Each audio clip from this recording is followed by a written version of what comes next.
Bismillahirrahmanirrahim.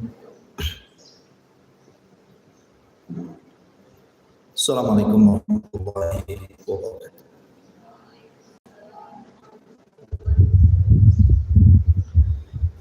Alhamdulillah wassalatu wassalamu ala Rasulillah wa ala alihi wa sahbihi wa wala wa la hawla wa la quwwata illa billahi wa ba'du. Baik, kita lanjutkan kajian kita, masih membahas tafsir dari Juz Amma, dan kita masuk pada surah At-Tin. A'udzubillahi minasyaitonir rajim. Bismillahirrahmanirrahim. Wat-tini waz-zaitun wa turi sinina wa hadzal baladil amin. Laqad khalaqnal insana fi ahsani taqwim thumma radadnahu asfala safilin ila alladhina amanu wa amilus salihati falahum ajrun ghairu mamnun fama yukadzibuka ba'du bid-dini alaysa Allahu bi ahkamil hakimin. Wat-tini waz-zaitun, demi buah tin dan demi buah zaitun. Wa turi sinin, dan demi bukit Sainah. Wa hadzal baladil amin, dan demi negeri yang aman. Baik. Di sini Allah Subhanahu wa taala bersumpah dengan tin dan zaitun serta bukit Saina dan negeri yang aman, maksudnya Makkah Al-Mukarramah. Dalam kaidah tafsir, bahwa tidaklah Allah Subhanahu wa taala bersumpah dengan makhluk-makhluknya kecuali karena makhluk yang disumpahinya itu memiliki keistimewaan. Karena makhluk Allah itu banyak, tapi tidak semua dijadikan sumpah. Ketika Allah Subhanahu wa taala bersumpah dengan makhluknya, itu sesuai dengan kehendaknya. Tapi tidak boleh makhluk bersumpah kecuali kepada Allah. Tidak boleh makhluk bersumpah kepada makhluk yang lainnya. Kenapa? Karena Nabi SAW bersabda, "Man halafa bi ghairillahi faqad asyrak." Siapa yang bersumpah kepada Allah Subhanahu wa taala, maka dia telah menyekutukan Allah Jalla fi'ula. Terjadi silang pendapat di antara para ulama. Kenapa Allah Subhanahu wa taala bersumpah dengan 4 perkara ini? Apakah yang dimaksud sumpah Allah dengan tin dan zaitun itu maksudnya zat daripada tin dan zaitun itu sendiri? Artinya bersumpah dengan buah-buahan. Ataukah maksudnya watini wa zaitun itu Allah bersumpah dengan tempat tumbuhnya, negeri tumbuhnya tin dan zaitun? Atau yang dimaksud watini wa zaitun itu Allah bersumpah dengan dirinya sendiri, maksudnya watin demi Rabb pencipta tin, wa zaitun demi Rabb pencipta zaitun, dan begitu seterusnya. Ini 3 penafsiran yang masyhur ketika mentafsirkan surah At-Tin. Kita kupas satu-satu. Kalau yang dimaksud watini wa zaitun artinya bersumpah dengan buah tin dan zaitun itu sendiri, Berarti Allah Subhanahu wa taala hendak menjelaskan bahwa dalam buah tin dan zaitun itu terkandung keistimewaan yang tidak dimiliki buah-buah yang lainnya. Adapun buah tin, sebagian para ulama mengatakan yushbihu thimarul jannah. Buah tin itu menyerupai buah sorga. Apa alasannya? Karena buah sorga itu tidak ada yang dibuang. Buah-buahan di sorga itu tidak ada yang dibuang, semua dimakan. Mau kulitnya, mau dagingnya, mau bijinya, semua dimakan. Ketika ibu-ibu makan buah-buahan, seperti makan pisang umpamanya, pasti akan dikuliti, kulitnya kemudian dibuang, hanya dimakan dagingnya saja. Atau ibu makan jambu, pasti akan dimakan jambunya, dibuang bijinya. Apalagi makan durian, gak mungkin dimakan cangkang-cangkangnya, matilah orangnya. Jadi buah-buahan di dunia ini pasti ada yang dibuang, tidak semua dimakan. Mungkin dibuang kulitnya, mungkin dibuang bijinya, mungkin dimakan bijinya, dibuang isinya. Begitulah buah-buahan di dunia. Jadi buah-buahan di sorga itu semua dimakan. Mau kulit, mau daging, mau biji, mau serat, semua dimakan. Lah buah tin itu semua dimakan. Tidak ada yang dibuang buah tin ini. Dari sini para ulama mengatakan bahwa buah tin itu menyerupai buah sorga. Ada yang mengatakan bahwa ketika Nabi Allah Adam alaihi salam berada di sorga, kemudian Adam alaihi salam melanggar larangan, jangan mendekati pohon. Kalau sampai memakan buahnya maka dia termasuk orang zalim. Kemudian Adam terkena waswas syaitan, akhirnya kemudian Adam pun memakan buah itu. Lah ketika Adam alaihi salam memakan buah itu, tiba-tiba auratnya tersingkap. Jadi pakaian sorga yang dipakai dari sutra oleh Adam dan Hawa itu semua dilucuti, sehingga Adam dan Hawa telanjang dan tampak auratnya. Malulah Adam alaihi salam dan juga Hawa, akhirnya keduanya tidak mau berdekatan, saling menjauh. Nah ketika Allah Subhanahu wa taala mengatakan wa tafiqa yakhsifani min waraqil jannah, maka Adam pun kemudian dan juga Hawa berusaha menutupi auratnya dengan daun-daun sorga. Maksudnya daun di sini adalah daun dari pohon tin. Ya. Ada juga yang mengatakan seperti itu. Dan buah tin ini tidak akan lepas bersama manusia, karena buah tin ini serupa dengan kurma, di mana buah kurma itu akan ada bersama manusia sepanjang hayat. Lihat kurma, ada kurma basah disebut rutab, mungkin ini musiman kan itu. Tapi ada kurma yang dikeringkan yang disebut dengan tamar. Kita bisa simpan kurma itu setahun 2 tahun, dan kalaupun dimakan tidak terjadi apa-apa. Tetap saja kan begitu. Kurma-kurma kering yang sampai kepada kita itu bisa bertahun-tahun itu. Artinya bahwa kurma itu akan senantiasa bersama manusia. Lah buah tin juga sama. Karena buah tin itu bisa dikeringkan masalahnya. Jadi bisa bersama manusia terus menerus. Seolah-olah tidak ada musimnya gitu maksudnya. Karena ketika tidak mendapatkan yang basah bisa memakan yang kering. Makanya kemudian buah tin ini menyerupai buah sorga. Di sorga kan tidak ada musim.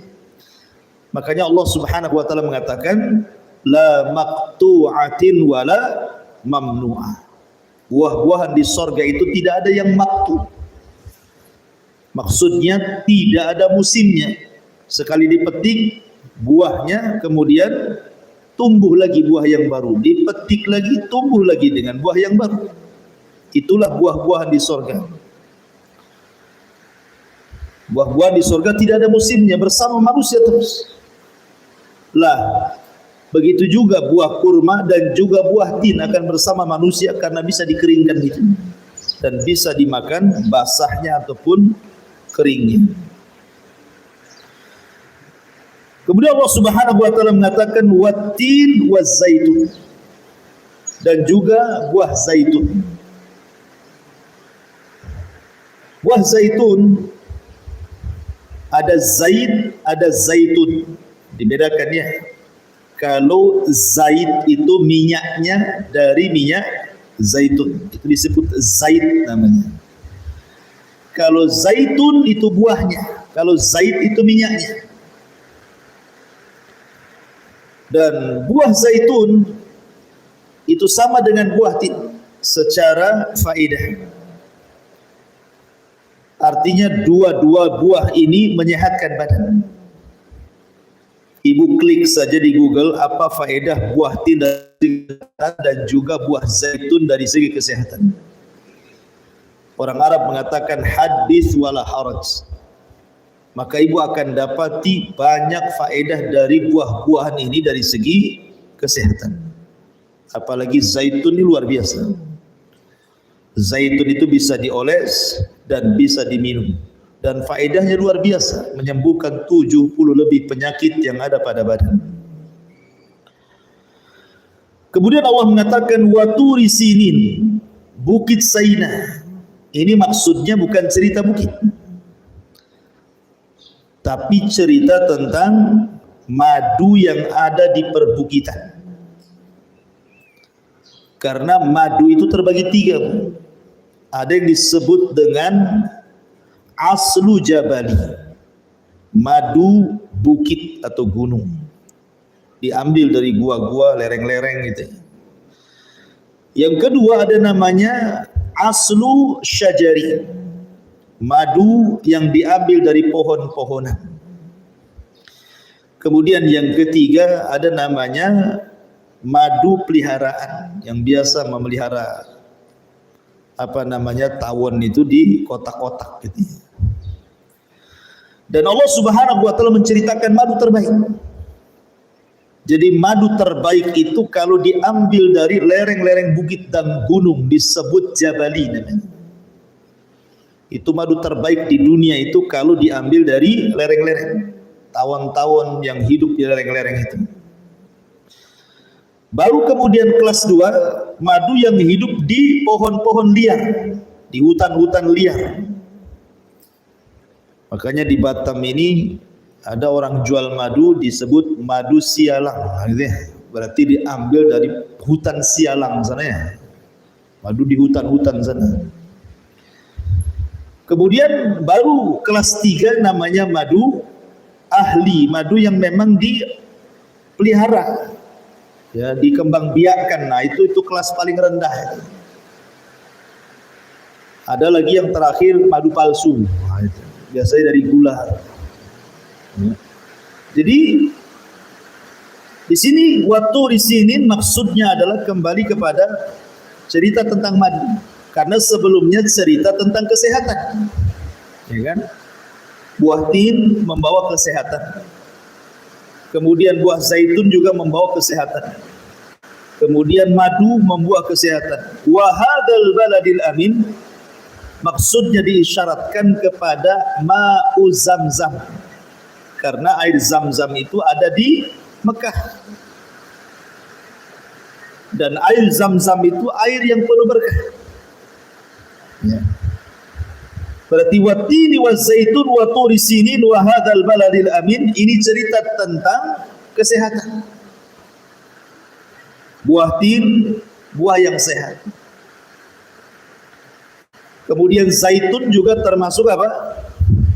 Minyak yang diberkahi kan? Zaitunatun syajaratun mubarakah. Zaitunah kan gitu ya. Di dalam Al-Qur'an itu bahwa pohon zaitun ataupun buah zaitun itu adalah buah yang diberkahi. Dalam surah Nur itu. Kalau buah itu sudah diberkahi oleh Allah Subhanahu wa taala, berarti buah itu banyak faedahnya. Makanya ketika Nabi Musa alaihi salam pertama mendapatkan wahyu di mana? Di pohon zaitun. Itu pertama wahyu yang turun kepada Musa itu di pohon zaitun. Jadi ketika Musa berangkat dari Madian menuju Mesir, tersesat di tengah jalan, kemudian di malam hari yang gelap gulita itu, Nabi Musa ingin mencari cahaya, mencari obor, mencari penerangan api. Dari kejauhan rupanya ada api, ada di sebuah pohon. Disangkanya pohon itu terbakar. Didekati oleh Musa, rupanya ada api yang menyala di pohon zaitun. Anehnya api itu tidak membakar, hanya nyala di pohon zaitun itu saja. Kemudian Nabi Musa alaihi salam mendekati pohon zaitun itu, semakin dekat semakin besar apinya, semakin dekat semakin besar apinya, dan anehnya tidak merasa panas. Coba kalau ada rumah kebakaran, kemudian kita mendekatkan, panas tuh. Tapi ini aneh gitu ya, semakin dekat apinya semakin besar, tapi tidak menjadikan panas. Dari sini menunjukkan bahwa api itu terbagi menjadi 4 bagian. 1, api yang membakar. Seperti ma'ruf lah ibu, kalau nyalakan kompor, itu api panas membakar. Ya. Api panas, terang, membakar. Kemudian yang kedua, api tidak panas tetapi dingin, seperti api yang pernah membakar Ibrahim. Ibrahim masuk ke dalam api tetapi tidak terbakar Ibrahim. Justru Ibrahim kedinginan kan? Dan Allah katakan, kul ya naru kuni bardan wassalaman ala Ibrahim. Kemudian yang ketiga, api yang tidak membakar, seperti kisah Nabi Musa alaihi salam. Kemudian yang terakhir, api yang berwarna hitam dan menyiksa manusia, maksudnya api jahanam. Nah, ketika Musa alaihi salam kemudian mendekati api itu, tiba-tiba di balik api yang ada di pohon zaitun itu, Allah Subhanahu wa taala berfirman kepada Musa, innani anallah, sesungguhnya aku adalah Tuhan. Ketika Allah Subhanahu wa taala berfirman kepada Nabi Musa di pohon zaitun, menunjukkan bahwa pohon zaitun dan buahnya itu adalah buah yang diberkahi. Pohon yang diberkahi itulah pohon zaitun. Makanya Allah jadikan sumpah di sini. Ya, wazaitun. Ya. Kemudian waturi sinin isyarat kepada madu, wa hadzal baladil amin isyarat kepada Zamzam. Dan madu ma'ruf di dalam hadis Nabi sallallahu alaihi wasallam bahwa madu itu adalah syifa, obat kan itu.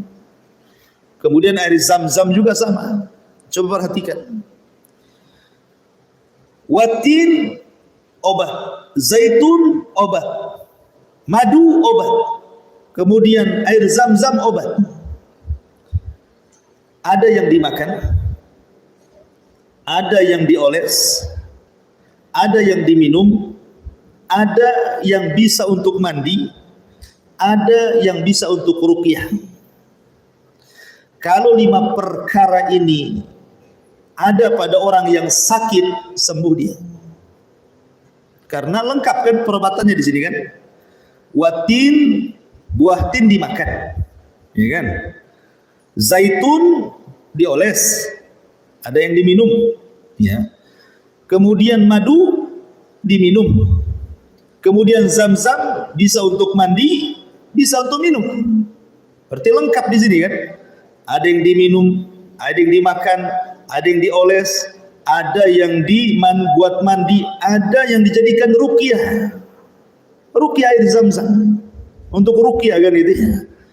Berarti 5 pengobatan ini kalau ada pada orang sakit, sembuh dia. Makanya Allah Subhanahu wa taala berfirman tentang perobatan ini. Wattini wazzaitun wa turi sinina wa hadzal baladil amin. Ini penafsiran yang pertama. Penafsiran yang pertama bahwa yang dimaksud sumpah di sini bicara tentang zat, tin dan juga zaitun. Lalu kenapa kemudian disyaratkan kepada perobatan? Karena lihat bagaimana muksamnya, yang disumpahinya apa? Laqad khalaqnal insana fi ahsani taqwim. Sungguh kami ciptakan manusia itu dalam seindah-indahnya bentuk kan gitu. Orang kalau sehat, orang kalau kenyang, orang kalau hilang hausnya, pasti dia akan terbentuk menjadi manusia sebaik-baik bentuk. Kan logikanya begitu ya. Sebab orang sakit, dia tidak bisa berdiri, berarti tidak bentuk. Orang sakit, orang lapar juga sama, orang haus juga sama. Ketika kemudian tercukupi makanannya, tercukupi minumannya, tercukupi kesehatannya, maka laqad khalaqnal insana fi ahsani taqwim. Maka manusia akan menjadi sebaik-baik bentuk. Nah, itu korelasi antara qasam sumpah dengan maksum yang disumpahinya ini. Ini yang pertama. Yang kedua, yang dimaksud watini wa zaitun itu artinya tempat tumbuhnya tin dan tempat tumbuhnya zaitun. Kenapa? Karena ayat kedua dan ketiganya bicara tentang tempat. Saina di Mesir, hadzal baladil amin di Hijaz, maksudnya di Mekah. Lalu di mana tin dan zaitun itu tempat tumbuhnya? Tursinah tahulah kita di Mesir kan itu ya. Wa hadzal baladil amin, negeri yang aman, kita paham Mekah maksudnya. Lalu tin dan zaitun itu di mana? Pertama watin. Ada yang mengatakan tin itu tumbuh di negeri Irak. Makanya di situ di negeri Irak itu ada satu bukit yang disebut dengan Bukit Tin. Karena banyaknya buah tin di situ. Dan di situ ada Masjid Nuh. Karena Nuh alaihi salam kapalnya bukit itu, namanya Bukit Judi di Irak. Jadi bukit itu penuh dengan pohon zaitun. Di situ ada masjid, namanya Masjid Nuh. Ya. Berarti dari sini maksudnya watin itu artinya tempat tumbuhnya tin di mana? Di Irak. Itulah awal tin itu tumbuh di situ. Baru kemudian tersebar ke berbagai macam negara. Ya. Wa zaitun, dan tempat asal tumbuhnya zait itu artinya di Syam, Palestina khususnya, jantung kotanya Syam itu kan Palestina ya, dan sekitarnya ya. Kemudian waturi sinin artinya Mesir, wahadal baladil amin artinya Mekah. Berarti Allah bersumpah dengan 4 tempat.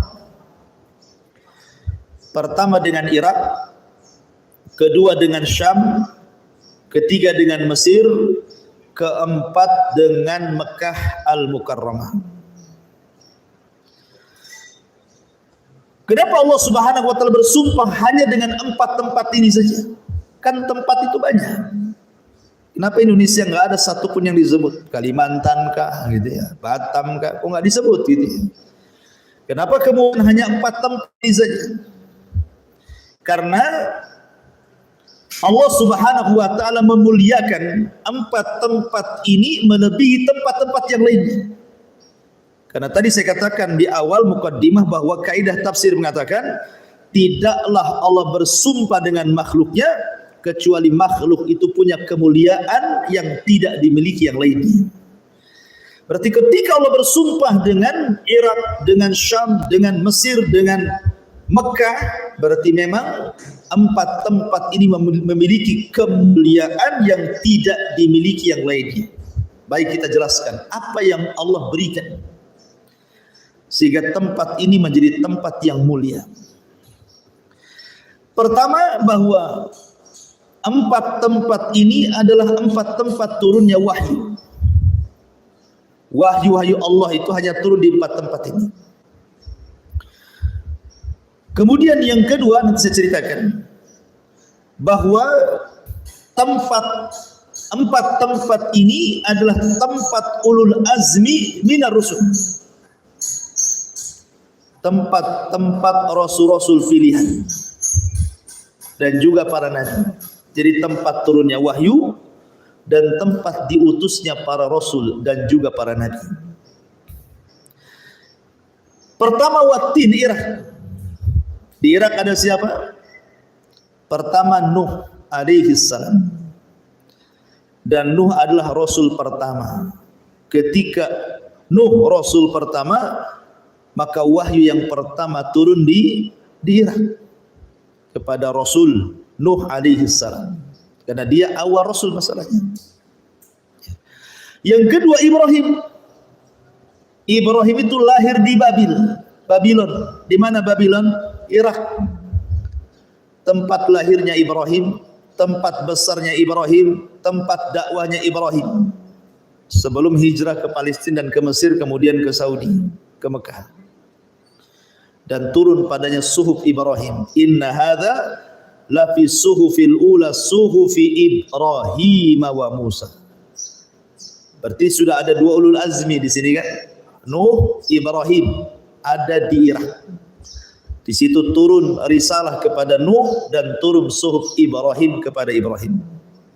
Watin, tempat tumbuhnya tin di Irak. Adapun nabi yang lainnya selain Nuh dan Ibrahim, di sana ada Nabi Yunus. Nabi Yunus diutus di mana? Nainawah. Nainawah di mana? Di Irak. Di situ ada nabi juga ya, Nabi Yunus ibn Matta alaihi salam. Kemudian yang kedua Zaitun, tempat tumbuhnya zaitun di Syam, dan inilah negeri para nabi. Kalau Syam, kalau disebut Syam berarti negerinya para nabi. Karena bukan hanya satu dua diutus di negeri Syam itu, ribuan para nabi diutus di sini. Nabi itu kan 120.000 nabi dalam hadis Abi Dzar itu. Kebanyakannya diutus di Syam. Ribuan para nabi. Bahkan tempat kiblatnya para nabi. Karena di situ ada Palestina, Baitul Maqdis. Ya. Adapun dari ulul azmi yang ada di Syam, di Palestina siapa? Nabi Isa. Isa lahir di Baitul Lahmin atau Bethlehem kan itu. Dan itu di Palestina, dekat Baitul Maqdis. Di situ ada ulul azmi, Isa bin Maryam. Bahkan Ibrahim pun berdakwah di Syam, di Baitul Maqdis. Dan nabi-nabi dari 25 nabi dan rasul banyak di sini, mulai dari Nabi Dawud, Sulaiman, Yahya, Zakaria, siapa lagi, semua sebutkan. Dari hampir 25 nabi dan rasul, kebanyakan ada di sini, di Syam. Makanya Syam itu disebut Biladul Anbiya, negerinya para nabi. Dan negerinya wahyu Allah turun di situ. Kemudian Waturi Sinin maksudnya Mesir. Siapa di Mesir? Musa. Nabi Musa alaihi salatu wassalam lahir di Mesir, berdakwah di Mesir. Walaupun kemudian belakangan hijrah ke Palestina kan itu. Tapi Nabi Musa ada di situ. Kemudian yang ada di Mesir siapa lagi? Selain Nabi Musa, Nabi Lut yang dibawa oleh Nabi Lut pula. Nabi Lut di Irak gitu ya. Yang di Mesir Nabi Musa. Kemudian Nabi Ibrahim juga sampai di Mesir, ya, pernah hijrah bersama Hajar ke Mesir. Sampai terjadi fitnah dengan Fir'aun Mesir di zaman itu. Kemudian turun pada Musa apa? Taurat. Kemudian wahadzal baladil amin, maksudnya disyaratkan kepada Nabi SAW. Karena di Mekah itu di antara ulul azmi yang lahir adalah Rasul. Di sana ada Ismail. Kemudian ada Ibrahim juga pernah ngantar Ismail dan ibunya ke Mekah. Berarti dari semua para nabi yang pernah singgah di empat tempat ini siapa? Ibrahim kan? Ibrahim pernah di Irak. Ibrahim pernah di Palestina. Ibrahim pernah ke Mesir. Ibrahim pernah ke Hadal Baladil Amin, ke Mekah. Makanya Ibrahim itu disebut Abul Anbiya, bapaknya para nabi. Bapaknya para nabi itulah Ibrahim alaihi salam. Ya. Taib. Berarti wattini wazaitun wa turi sinin wa hadzal baladil amin isyarat kepada tempat. Kemudian yang ketiga, penafsiran yang ketiga, maksudnya wattini wazaitun wa turi sinin wa hadzal baladil amin maksudnya isyarat kepada Rabb pencipta tin, Rabb pencipta zaitun, Rabb pencipta bukit Sainah, Rabb pencipta negeri yang aman. Rabb pencipta negeri yang aman. Ya. Dan kalimat Rabb itu identik dengan bicara tentang perbuatan Allah. Allah memberikan rizki, Allah menghidupkan, Allah mematikan, Allah pokoknya identik dengan pemberian. Kalau disebut kata Rabb itu artinya identik dengan pemberian. Dan sesuatu yang diidhafahkan dengan Allah pasti sempurna. Baitullah, naqatullah, gitu ya. Sesuatu yang dinasabkan kepada Allah itu istimewa. Maka ketika di sini watin artinya demi Rabbin, berarti tin dinasabkan kepada Rabb penciptanya, zaitun juga dinasabkan kepada penciptanya Rabb Allah. Begitu juga tursina dan juga hadzal baladil amin, sesuatu yang dinisbatkan kepada Allah berarti negeri itu dimuliakan. Ya, dan Allah berikan banyak pemberian nikmat kepada 4 negeri ini. Karena 4 negeri ini adalah negerinya para nabi dan negerinya kitab-kitab turun. Wattini wazaitun wa turi sinina wa hadzal baladil amin. Baik. Kemudian waturi sinin, ayat yang kedua. Tursina itu tempat turunnya wahyu kepada siapa? Nabi Musa. Musa datang ke Bukit Tur untuk mendapatkan mandat Taurat. Berpuasa selama 40 malam. Kemudian turun Taurat kepada Musa alaihi salam. Dan Tur itu banyak dijadikan sumpah dalam Al-Quran. Daripada wattini wazaitun wa turi sinin, di sini kan ada surat dalam Al-Quran itu namanya Suratul Tur. Surat Tur, maksudnya Tur di sini apa? Tur Sinah, Bukit Sainah maksudnya. Karena ini bukit bersejarah. Turunnya Taurat kepada Nabi Musa alaihi salam. Wa hadzal baladil amin, dan ini negeri al-amin yang aman. Dan ini negeri yang aman. Perhatikan di sini. Dari 4 tempat yang Allah jadikan sumpah ini, mana yang lebih dicintai Allah dan dekat dengan Allah? Tentu yang ketiga. Ayat 3-nya. Wa hadzal baladil amin. Kenapa? Karena kalimat hadza, ibu-ibu yang belajar bahasa Arab, hadza itu isim apa?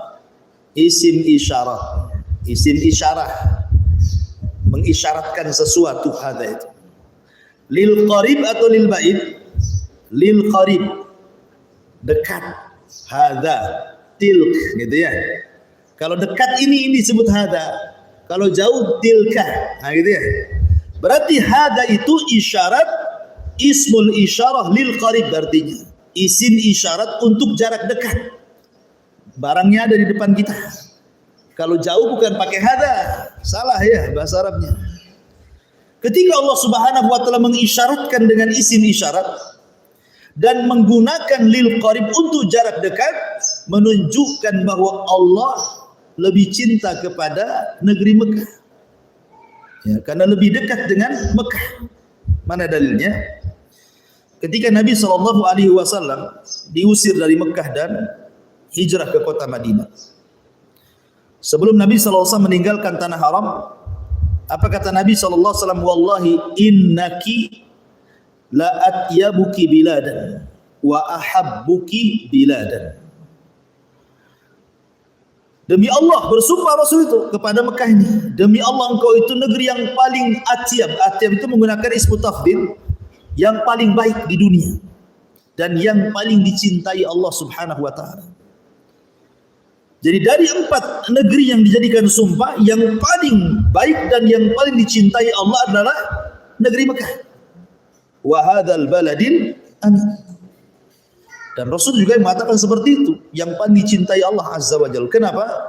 Karena Mekah adalah negeri yang pertama kali Allah diibadahi. Satu dunia ini, negeri yang pertama kali Allah diibadahi manusia itu di negeri Mekah. Kapan itu? Saat Allah Subhanahu wa taala turunkan Adam dan Hawa. Adam diturunkan di mana? Di Hindia. India atau sekarang disebut Sri Lanka. Itu pendapat yang kuat menurut ahli sejarah. Adam diturunkan di sana, di Sri Lanka. Kemudian Hawa diturunkan di mana? Di Jeddah. Itu yang masyhur ya dari ahli sejarah, Jeddah. Ya, makanya disebut nenek dalam bahasa Arab itu artinya Jaddatun kan ya. Karena nenek kita turun di Jeddah sana. Maka disebut Jeddah. Hawa alaihassalam. Lah kemudian Adam ini mencari-cari Hawa. Mulai dari Sri Lanka itu terus Allah takdirkan, kemudian Hawa juga mencari Adam. Ya, langkahnya wanita dengan laki-laki itu berbeda, ya kan? Akhirnya Allah takdirkan ketika sudah dekat jarak Adam dengan Hawa, sudah dekat tapi belum saling melihat, maka tempat itu disebut Muzdalifah. Ya, karena Muzdalifah itu artinya berdekatan.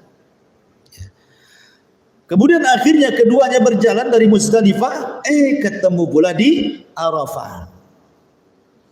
Makanya disebut Arafah, karena Arafah itu artinya mengenal. Ya, dari kalimat ta'aruf, ya, orang mengenal, kalau saling mengenal. Adam mengenal Hawa dan Hawa pun mengenal Adam, maka disebut Arafah. Dan Arafah itu bukan masuk tanah haram sebagian. Jadi Adam belum masuk ke tanah haram, masih di luar tanah haram, ketemu di Arafah bersama Hawa. Lah di Arafah inilah turun ayat yang mengajarkan kepada Adam untuk mengucapkan kalimat taubat. Fatalaqqa Adama mir rabbih kalimat. Dan inilah kalimat yang pertama diucap oleh keduanya di bumi. Apa itu? Rabbana zalamna anfusana fa illam taghfir lana wa tarhamna lanakunanna minal khasirin. Ini ucapan pertama yang diucapkan Adam dan Hawa di bumi. Rabbana ya Rabb kami, sungguh kami telah mendolimi diri kami. Kalau engkau tidak mengampuni kami, maka tentu kami akan menjadi orang yang merugi. Maka Allah yang menyuruh bertobat, Allah yang mengajarkan kalimat tobat, Allah juga yang menerima tobatnya. Kurang apa lagi? Ya. Maka ketika Adam sudah tidak punya dosa, padahal dosa Adam cuma satu, ya kan, makan buah larangan, dosa syahwat, tapi dikeluarkan dari sorga. Ibu ini hari-hari buat dosa, pengen pula masuk sorga. Ya. Artinya di sini bahwa Adam ini bertobat, akhirnya diampuni dosa-dosanya. Baru kemudian keduanya mengarah ke mana? Dari Arafah, karena sudah tidak punya dosa, maka masuk ke tanah haram. Jadi ketika masuk ke tanah haram, kemudian disitulah Allah mengisyaratkan agar Adam membangun Ka'bah di situ. Walaupun sebelumnya Ka'bah sudah dibangun malaikat, maksudnya Adam meninggikan kembali. Karena sudah roboh dibangun kembali. Disitulah Adam beribadah kepada Allah pertama kali di dunia di Ka'bah itu. Ya kan? Dan ingat bahwa siapapun yang banyak dosanya kemudian datang melaksanakan ibadah haji, kemudian wukuf di Arafah, kemudian dia berdoa dengan doa Nabi Adam, maka ibu pulang dari Mekah setelah haji itu tidak punya dosa walaupun satu titik dosa pun. Karena Rasul yang mengatakan, barang siapa yang haji ke Baitullah Al-Haram, raja'a ka yaumin waladathu ummuh, maka dia pulang seperti bayi yang baru dilahirkan. Kenapa seperti bayi yang baru dilahirkan? Artinya tidak punya dosa. Ya, karena Nabi Adam alaihi salam berdoa di Arafah, Rabbana zalamna anfusana wa in lam taghfir lana wa tarhamna lanakunanna minal khasirin. Adam dihapuskan dosanya semuanya. Maka siapapun yang haji kemudian wukuf di Arafah, dan haji itu ditentukan di wukuf.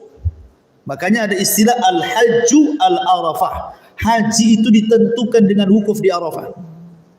Dan Adam berada di Arafah, berdoa minta ampun, dan Allah ampuni dosanya. Ya. Allah ampuni dosanya. Ketika kemudian dia keluar dari Arafah, sudah hilang dosanya. Maka orang-orang yang wukuf di Arafah saat haji, kalau dia betul-betul berdoa minta ampun, maka keluar dari Arafah, insya Allah akan dihapuskan dosa-dosa seperti Adam alaihi salam. Tapi kebanyakan tidak. Orang haji di Arafah malah selfie pula di Arafah gitu. Nampak ada artis sedang wukuf, tolong pegang kameranya. Jadi justru sekarang di Arafah itu harusnya di situ khusyuk kan gitu ya. Sebagaimana Adam menangis di situ, menyesali dosa-dosanya, itulah harusnya kita lakukan hal yang sama supaya keluar dari haji dan pulang ke rumah itu kayaumin waladathu ummuhu, seperti bayi berlahirkan, tak punya dosa sama sekali. Luar biasa gitu ya. Tentu hajinya yang betul-betul haji, karena Ibnu Umar suatu ketika duduk bersama ayahnya Umar bin Khattab semasa menjadi khalifah. Jadi dua orang ini sedang wukuf di Arafah.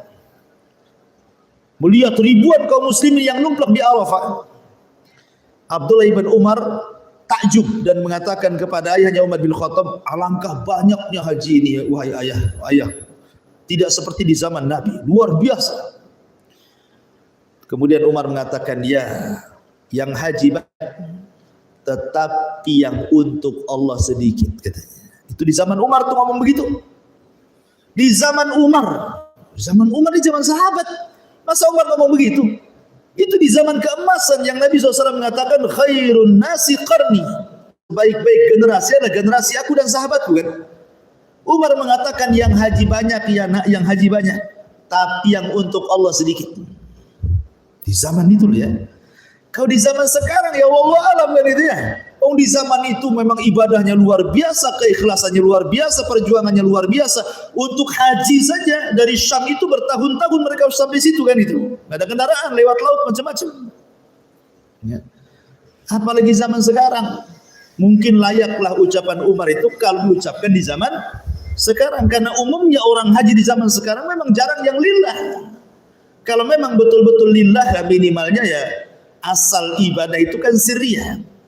Asal ibadah itu sirriyah artinya tidak diketahui orang. Kalau bisa itu haji di mana gitu, tetangga datang, tahu-tahu pulang suami dah botak saja kan. Suaminya habis dari mana? Botak, habis dicukur tuh kan.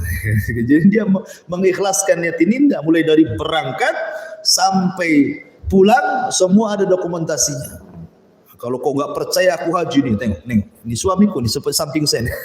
Ini Mekahnya, ini untanya, ini kurmanya, ini orang Baduinya, semua dia ada di situ dokumentasinya. Ya. Jadi haji apa kayak gini? Nah, itu masih mendingan dokumentasi. Ada yang live pula dia kan, live lagi lempar jumroh, ya, lempar jumrohnya pula bergaya. Tunggu gitu ya. Jadi ini kan udah nggak jelas. Ya, memang ucapan Umar itu cocok kalau sekarang diucapkan di zaman sekarang. Ya. Betapa banyak orang yang haji tetapi untuk Allah sedikit gitu. Taib.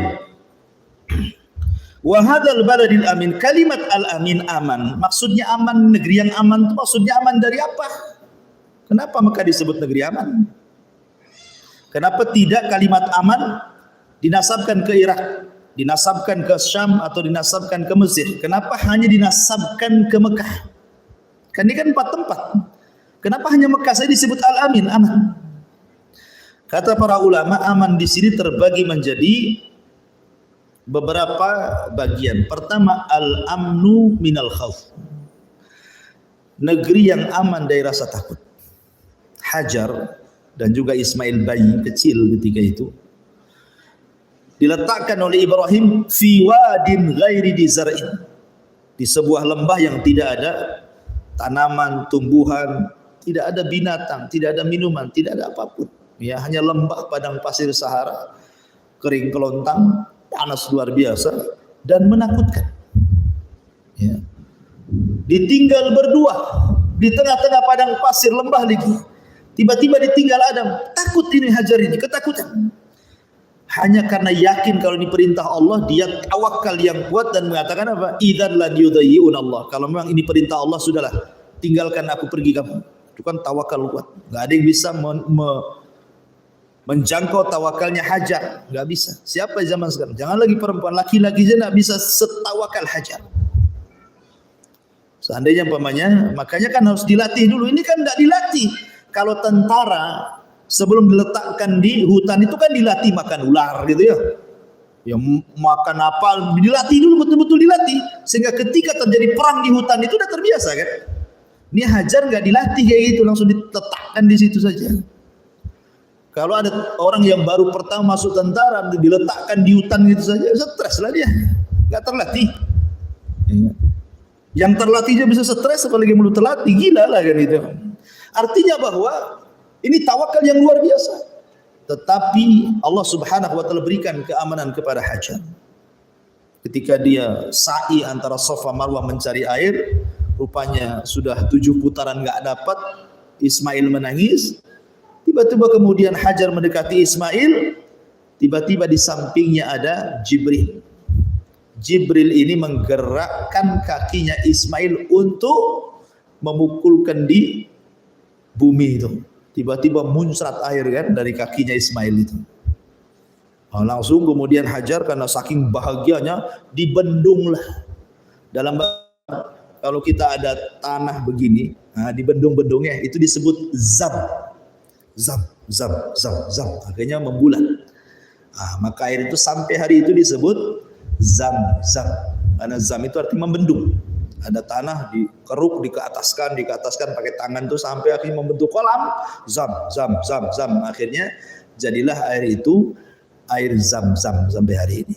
Kalau seandainya tidak dibendung, katanya Nabi, tentu akan menjadi sungai padang pasir itu. Ya, karena oleh Hajar dibendung, akhirnya tidak kemana-mana, di situ saja airnya. Tidak sampai kemudian menjadi sungai, lautan padang pasir itu. Lah yang pertama kali menemukan zam-zam itu tentu adalah binatang, burung-burung dari mana-mana datang kan itu. Kalau sudah ada air pasti ada burung. Lah rupanya di situ terlihat oleh kafilah dari suku Jurhum. Ada orang Jurhum yang biasa berniaga, dari kejauhan kok ada burung, mereka sedang mencari air. Maka mendekati tempat itu rupanya ada anak kecil dan wanita. Suku Jurhum ini asli Yaman. Ya, suku Jurhum ini asli Yaman. Dan orang-orang Yaman sejak dulu terkenal dengan apa? Araqul qulub, orangnya lembut hatinya. Mereka bisa buat jahat loh. Kalau mau kan tinggal dibunuh saja kan. Mereka orang pedagang laki-laki, orang ramai gitu ya. Kalau mau mengambil air, dan air pada waktu itu luar biasa, memang sangat berharga sekali gitu ya. Bisa perang gara-gara air. Contohnya ketika di zaman Abdul Muttalib menemukan Zam-Zam. Kan mau perang tuh, rebutan sumur Zam-Zam tuh. Ya. Kalau seandainya suku Jurhum mau mengambil air, gampang itu, bisa dibunuh Hajar, dibunuh Ismail, diambil lah kan gitu. Tapi mereka orang-orang berakhlak. Siapa yang menjadikan mereka berakhlak? Allah. Supaya apa? Supaya negeri itu diamankan oleh Allah. Makanya kemudian mereka pun meminta baik-baik. Tapi Hajar mengatakan tidak. Kalau kau ingin minta air, barter dengan makanan. Kami sudah lama tidak makan katanya. Kami minum terus. Kami pengen makan. Nah, disitulah terjadi deal-dealan barter antara minuman dan makanan. Sejak itulah tidak pernah kelaparan lagi.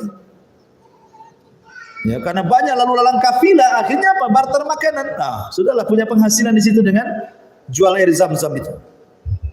Hanya jual air aja kan? Nah, apa yang mau dijual? Air lah kan itu. Itu sudah luar biasa air itu. Disitulah akhirnya Allah berikan keamanan dari rasa lapar.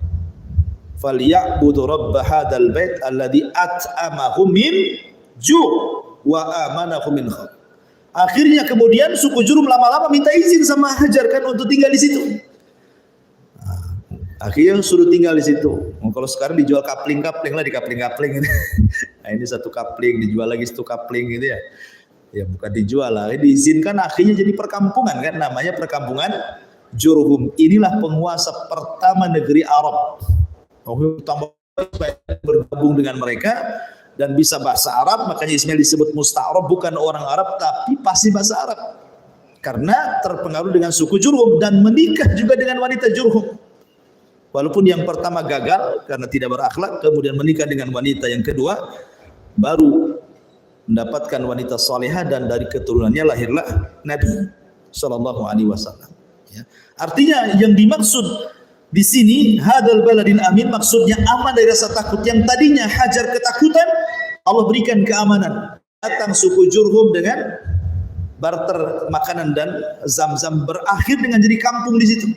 Tidak sendirian lagi di situ kan? Aman lah kalau ramai orang kan? Nah, itu maksudnya baladil amin. Yang kedua, al-amnu dari segi al-hissi. Aman dari segi badan, memang maksudnya ya memang badannya Allah berikan keamanan. Orang-orang Mekah itu mereka diberikan keamanan dari segi fisik. Mana dalilnya? Cerita tentang penyerangan Abraha. Ketika Abraha datang dengan tentara gajah, kemudian hendak menyerang Ka'bah, maka Allah Subhanahu wa taala tidak hendak menghancurkan orang-orang yang berada di sekitar Ka'bah kan dengan kedatangan Abraha ini. Dan tidak mungkin negeri ini akan orang-orangnya tidak merasa enak di situ, nyaman tinggal di situ karena banyak musuh. Sebab kalau seandainya Abraha sampai menjajah, bagaimana orang hidup di atas penjajahan kan? Kita tidak aman tuh, badannya pun tidak aman. Maka Allah Subhanahu wa taala kirim burung ababil dan Allah hancurkan Abraha sehancur-hancurnya dan juga pasukannya. Maka sejak itulah mereka diberikan keamanan. Kemana saja orang Mekah, mau ke Yaman, mau ke Syam, tidak pernah diganggu badannya. Enggak pernah dirampok hartanya, dibunuh jiwanya. Padahal mereka itu suka dagang dan jalannya pun padang pasir gitu ya. Makanya Allah mengatakan li'ila fi Quraisyin ila fi rihlatas syita, di waktu dingin, wasaif, ada rihlah perjalanan di waktu dingin dan ada rihlah di musim panas. Jadi setahun itu mereka mengadakan perjalanan dagang 2 kali, musim panas dan musim dingin. Musim dingin ke Yaman, musim panas ke Syam. Dan tidak ada orang berani menyentuh. Kalau bilang orang Mekah, orang takut semua.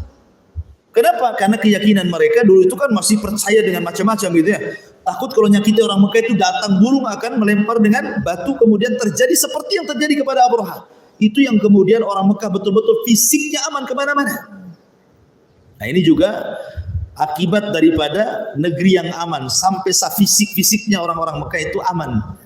Itu maksud aman yang kedua. Maksud al-amni yang ketiga, wa hadzal baladil amin. Memang bukan hanya dari segi rasa aman, dari rasa takut, kemudian fisiknya, termasuk segala apa yang dihajatkan manusia di sana Allah berikan keamanan. Aman, tidak ada kekurangan sampai hari ini. Mekah itu negeri tandus, nanam singkong itu jadi kayu bakar. Kalau kita nanam singkong ya betul-betul tumbuh di sana, singkong kering lah itu batangnya, ya, tidak bisa ditanam. Tapi banyak orang jual singkong di sana. Nah, dari mana gitu? Jadi buah-buahan itu memang tidak ditanam di sana, tapi melimpah.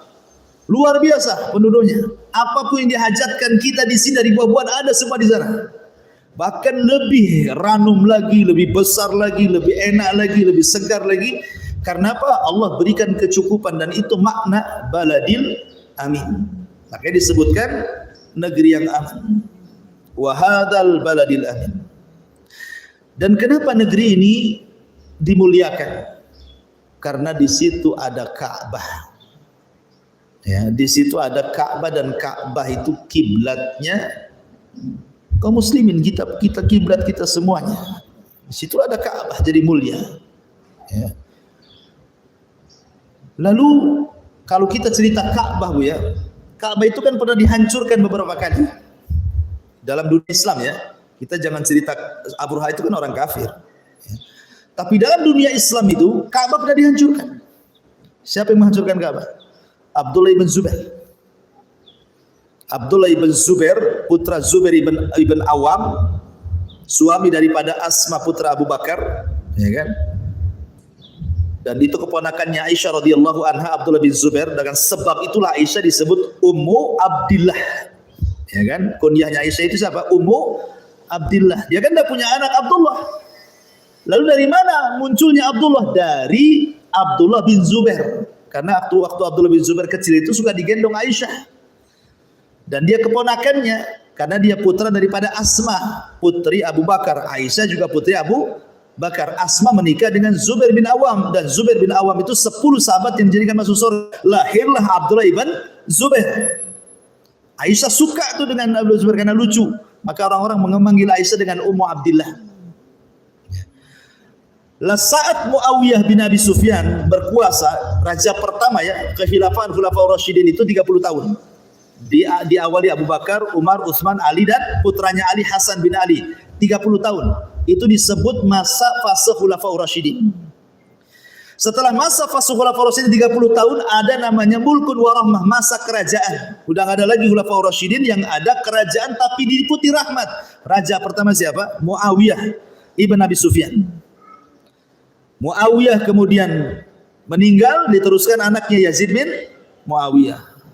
Yazid bin Muawiyah meninggal, diteruskan anaknya namanya Muawiyah ibn Yazid. Lah Muawiyah ibn Yazid ini lemah orangnya, sehingga kacau, negaranya kacau, padahal negara besar.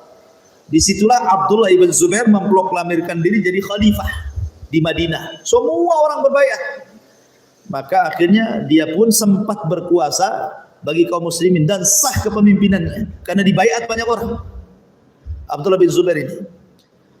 Lah di saat dia berkuasa itulah dia merobohkan Ka'bah. Untuk apa? Untuk direnovasi, diratakan, kemudian dibangun lagi persis seperti bangunan Ibrahim. Memanjang kayak meja ini kan memanjang. Nah, dulu memanjang seperti ini Ka'bah itu. Hijr Ismail itu masuk ke dalam Ka'bah dan sebelah timur dan barat ada pintu. Jadi Ka'bah, kalau sekarang kan Ka'bah tinggi. Kalau orang masuk pintu harus naik tangga kan gitu.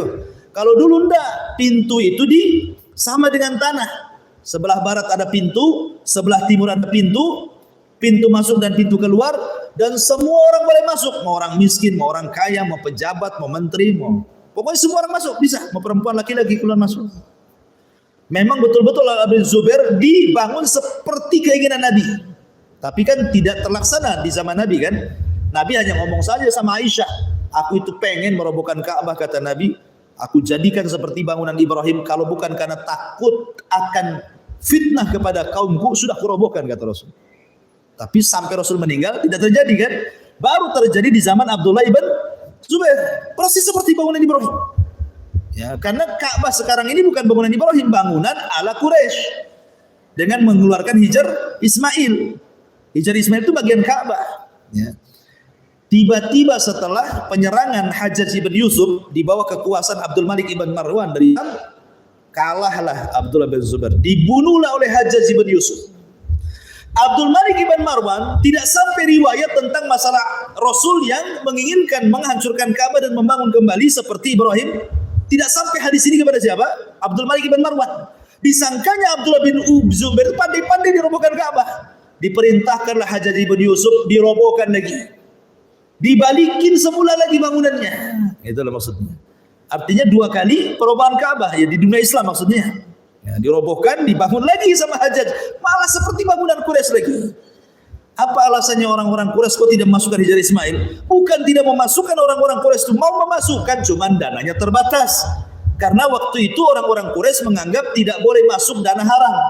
Yang boleh itu dana yang halal saja. Maka karena sedikit dananya terpaksalah cuma separuh dibangun. Lah, itu tidak sampai kepada Abdul Malik ibn Marwan menyuruh Hajjaj merobohkan, dibangun kembali. Di masa Imam Malik menjadi mufti Madinah, Imam Malik pernah diminta fatwa gitu. Wah Imam, bagaimana kalau seandainya kita robohkan aja? Kamu kan penguasa Madinah, ulama Madinah, kamu kan bisa ngomong ulama khalifah. Kita robohkan saja Ka'bah itu. Kita bangun balik seperti bangunan Ibrahim. Tapi Imam Malik menolak. Dan dia mengatakan, saya tidak mau Ka'bah ini menjadi permainan para penguasa. Asli dirobohkan, dibangun, dirobohkan, dibangun. Sampai kapan kan itu ya? Imam Malik menolak. Pertanyaannya, ketika Ka'bah dirobohkan, hendak dirobohkan oleh Abraha, datang Ababil. Ketika Ka'bah dirobohkan oleh Abdullah ibn Zubair, yang kedua oleh Abdul Malik ibn Marwan, tak ada pula burung ababil itu. Lalu apa bedanya perobohan ini? Ini terjadi betul-betul dirobohkan. Kalau Abraha kan belum terjadi gitu ya. Ya. Maka ulama mengatakan karena Abraha itu bermaksud menghancurkan dan tidak membangun. Ini memang untuk menghancurkan saja, nggak akan dibangun lagi gitu ya. Tetapi kaum muslimin seperti Abdullah bin Zubair ataupun Hajjaj ibn Yusuf merobohkan itu untuk dibangun kembali. Makanya tidak datang burung ababil menyerang mereka karena tujuannya mengislah, memperbaiki bukan merobohkan. Persis seperti ketika Rasul berusia 15 tahun. Terjadi banjir. Sebelumnya ada orang jahat. Kemudian terkena sebagian Ka'bah, ditambah-tambah kena banjir, robohlah sebagiannya. Orang-orang jahiliyah bingung. Karena sebagian orang-orang tua itu masih menyaksikan bagaimana burung ababil itu menghancurkan Abraha. Sehingga ketika kemudian ada ide untuk namanya Mughirah, ya, Al-Walid ibn Mughirah. Al-Walid ibn Mughirah ini orang tua yang dituakan di orang-orang jahili di masa itu dan orang yang paling kaya. Tetapi dia kufur sehingga Allah turunkan surah Al-Mudaththir kepada Al-Walid ibn Mughirah ini. Darni wa man khalaqtu wahida wa ja'altu lahu malam mamduda, dan sampai akhir ayat sauslihi saqar itu ya. Itu kepada Al-Walid bin Mughirah. Walid bin Mughirah orang berakal sebenarnya. Akhirnya dia mengatakan kepada orang-orang musyrik, biarlah aku yang memulai menghancurkannya. Kalau memang datang burung ababil dan menembak saya, biar saya saja yang mati. Kalau memang niat saya jahat. Akhirnya Walid mengambil palu, orang udah tegang tuh. Datang nggak burung ini kan? Pas dirobohkan satu bata, nggak terjadi apa-apa. Nah, barulah mereka kemudian berani membangunnya, ya kan? Kemudian juga itu menunjukkan apa? Karena mereka niatnya baik kan, sehingga tidak datang burung ababil. Ya. Kemudian kisah yang kedua, ketika Rasul menyerbu Mekah, sebagian kabilah di sekitar Mekah itu sebenarnya sebagian mereka mau beriman tapi perlu bukti. Ya apa? Ini Muhammad kalau sampai nyerang Ka'bah, nyerang Mekah ini, kira-kira akan dihalau burung ababil atau tidak? Seperti yang dihalau Abraha dengan burung ababil. Jadi kabilah-kabilah Mekah itu mereka tidak berani menyerang, gitu ya, karena memang jumlah mereka kalah dari tentara. Jadi mereka juga ingin beriman tapi kurang yakin, ingin bukti. Akhirnya sambil menengok saja tentara datang ke Mekah dan mengepung Mekah. Ternyata sampai Mekah ditaklukkan, tidak ada satu burung ababil pun muncul. Dari situlah kabilah-kabilah Mekah merasa bahwa memang dia seorang nabi. Kalau memang bukan nabi, datang burung ababil itu. Nah, dari situlah mereka yakin. Makanya Allah gambarkan yadkhuluna fi dinillahi afwaja. Banyak orang datang berbondong-bondong masuk Islam di situ. Nah, itu sebab itulah bahwa perbedaan Abraha sampai diserang dengan kaum muslimin yang merobohkan kemudian membangun, karena Abraha itu memang niatnya menghancurkan dan tidak membangun. Makanya datang azab. Tetapi Abdullah ibn Zubair, Hajjaj ibn Yusuf itu bukan itu niatnya. Ya, tetapi walaupun Hajjaj ibn Yusuf pembunuh darah dingin, dia masih hafal Quran. Ya, kalau cerita penghafal Quran yang membunuh ribuan jiwa itu namanya Hajjaj ibn Yusuf. Dia senang dengan Quran, Hajjaj ibn Yusuf itu. Ayahnya pemilik madrasah Quran. Ya, dan suka dengan Quran. Dia bantu orang-orang kalau sekarang tahfidz Quran itu disumbang. Pokoknya siapa yang hafal Quran dikasih hadiah. Tapi memang jahatnya nggak ketulungan Hajjaj ibn Yusuf itu. Semua yang menentang Abdul Malik ibn Marwan dibagi dia. Mau tabiin, mau sahabat habis, ya kan, sama dia itu. Makanya dikenal itu seorang penghafal yang berdarah dingin, itulah Hajjaj ibn Yusuf. Walaupun demikian dia masih menghargai Ka'bah. Dia robohkan, dia bangun lagi atas perintah Abdul Malik ibn Marwan kan. Tidak terjadi apa-apa karena memang niat perbaiki merusak, itu maksudnya. Nah, ini makna daripada kandungan isi dari kalimat wahadal baladil amin. Adapun keistimewaan Mekah yang luar biasa, banyak sekali, tidak mungkin kita jelaskan karena waktu juga yang sudah habis ya. Tapi kita buat tanya jawab, insyaallah sampai ayat 3 dulu. Silakan kalau ada yang mau bertanya. Irak itu negeri yang banyak fitnah gitu ya. Kenapa pula dimasukkan sumpah di sini? Iya. Makanya saya katakan di sini Allah menyebutkan sejarah di sini. Kenapa Irak itu juga Satu negeri yang disebutkan dalam ayat ini karena ada sejarah. Di antaranya sejarah nabi-nabi turun di situ. Nuh, Ibrahim gitu ya. Kemudian para ulama banyak lahir dari Irak. Para ulama Islam, ulama ahli sunnah, kitab-kitab ahli sunnah, ulama-ulama dunia itu banyak terlahir di Irak. Karena di zaman itu peradaban Islam itu juga banyak di Irak. Ya.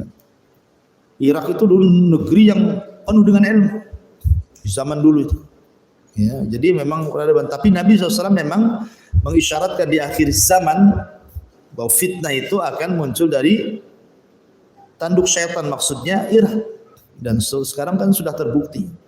Apalagi Irak memang kita tahu makin kesini kan dikuasai oleh Iran gitu, oleh orang Syiah. Ya kan, orang Syiah, dan Syiah itu ma'ruf dekat dengan Yahudi.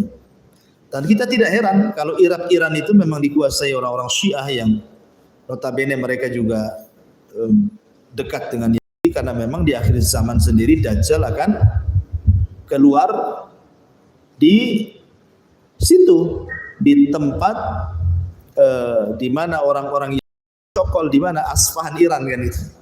Dajjal akan keluar dari situ. Ditumbuh yang sekarang negeri itu justru dikuasai orang Syiah kan. Jadi dia akan keluar di negeri yang mayoritas Syiah dan akan meninggal di negeri yang mayoritas itu Dajjal. Ya. Dajjal keluar di Asfahan, meninggal di Babi Lut. Babi Lut di mana? Nah, kalau Asfahan di mana? Iran. Iran ma'ruf banyak orang Syiahnya kan? Banyak orang Yahudinya. Berarti Dajjal itu keluar di tempat mayoritas orang-orang Syiah dan mati di tempat orang-orang yang mayoritas orang Yahudi. Seolah-olah ada hubungan antara Yahudi dan Syiah gitu maksudnya.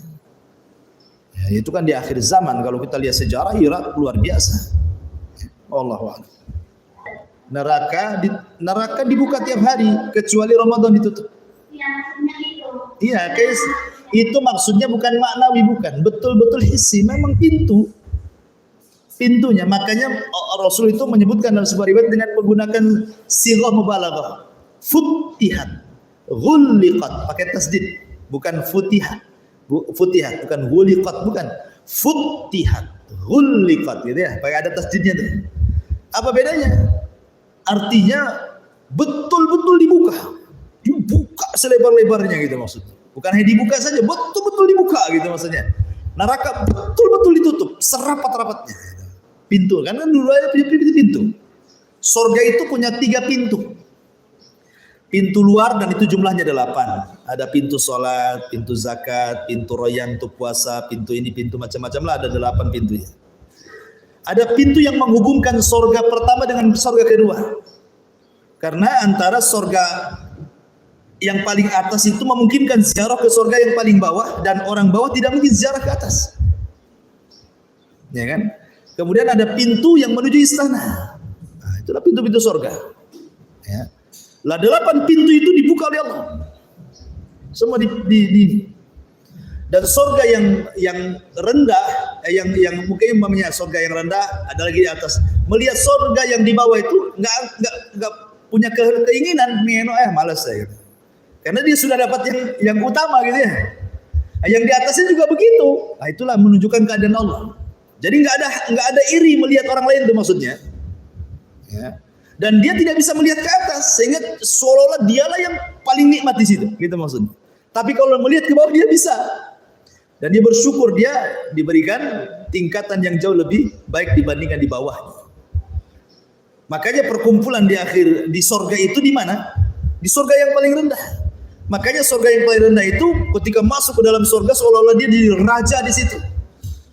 Karena pertemuan orang-orang itu yang memungkinkan di mana? Dari semua penduduk surga. Yang memungkinkan di surga pertama, yang paling rendah. Karena orang itu bisa turun ke bawah. Sementara yang bawah tidak bisa naik ke atas. Kalau bisa naik ke atas, apa gunanya amalan gitu ya? Bahwa amalan itu bertingkat-tingkat. Nah, karena nanti ada perkumpulan semua penduduk surga kumpul jadi satu. Ketika Allah Subhanahu wa taala hendak menyingkap wajahnya. Nah, semua penduduk surga dijadikan satu di surga yang paling bawah itu, satu tempat, di situ ada karasi, kursi-kursi, ya samalah sekarang juga ada. Kalau ada acara kan ada kursi pejabat, bawahnya wakilnya, belakangan RT RW, ibu paling belakang lah ngampar gitu ya. Nah, itulah seperti itu ya.